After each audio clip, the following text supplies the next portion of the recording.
Hello guys, welcome back to our YouTube channel easy learning hacks.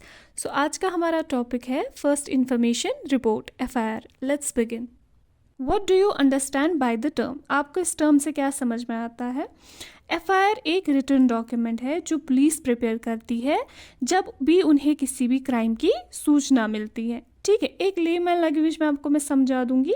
मान लीजिए कि किसी के घर चोरी हुई है, तो वो क्या करेगा, वो जाएगा पुलिस स्टेशन और वहाँ क्या करेगा, वहाँ वो उस अपनी सारी इन्फॉर्मेशन जो है, जो भी उसको पता होगा, वो देगा पुलिस को कि इतना कैश हमारा यहाँ से चोरी हो गया है। ठीक है, तो ये सारी चीज़ें हम वहाँ पे हुई है। तो पुलिस क्या करेगी, पुलिस उस इन्फॉर्मेशन का रिपोर्ट बनाएगी, उसे हम कहते हैं एफआईआर। ठीक है, It's with the registration of an FIR that the police can begin their investigations into a crime. आपके FIR रजिस्ट्रेशन के तुरंत के बाद क्या करती है पुलिस अपना काम शुरू करती है, या पुलिस अपना इन्वेस्टिगेशन शुरू करती है, जैसे एविडेंस कलेक्ट करना, इंटरोगेशन करना, इंटरव्यूज़ करना आपके आस पड़ोस में, ठीक है, वगैरह चीज़ें शुरू करती है। What is there in FIR? अब FIR में होता क्या है basically? The FIR usually mentions the date, time and place of offense, details the basic facts of the offense including a description of the events. FIR में mention किया जाता है date, time और किस जगह क्राइम हुआ, और साथ में पूरा डिस्क्रिप्शन उस इवेंट का। मतलब आप चले गए, आपने बताया कि ये सारी चीज़ें हुई थी, वहाँ पे इतना कैश था, वो सारा सब मेंशन किया जाता है FIR में।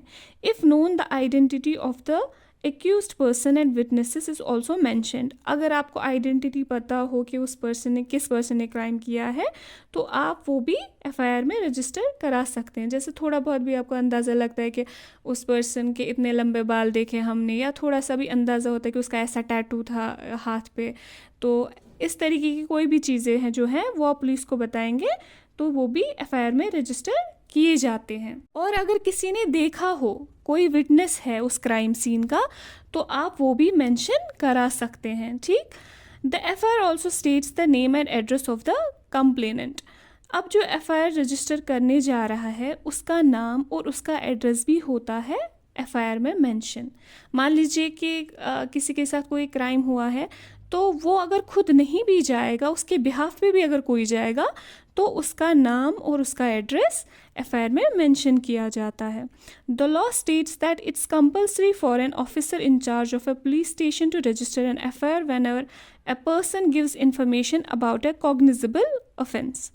देखिए, लॉ ये बताता है कि ये कंपल्सरी है पुलिस ऑफिसर को कि वो एफआईआर रजिस्टर करे जब भी कोई भी पर्सन उसे इंफॉर्मेशन दे किसी भी कॉग्निजेबल ऑफेंस की। देखिए, कॉग्निजेबल ऑफेंस होता है कि वो ऑफेंस जिनके लिए पुलिस को एम्पावर किया गया है कि भैया आप मुजरिम को बिना वारंट के अरेस्ट कर सकते हैं। ठीक, ऐसे ऑफेंसेस की एग्जांपल है rape, murder, kidnapping, theft, abduction. ठीक है, तो ये ऐसे ऑफेंसेस है जिससे हमारी सोसाइटी का पीस और हार्मनी जो है वो डेंजर में आ जाता है। तो ऐसे टाइम पे आपको ज़रूरी नहीं कि आप कोर्ट से वारंट ले आओ कि हाँ चलो ठीक है, उसके बाद आप उसको आप उनको अरेस्ट करेंगे। ऐसी चीज़ों में पुलिस का पूरा पावर दिया गया है कि आप इन्हें अरेस्ट कर सकते हैं बिना वारंट के।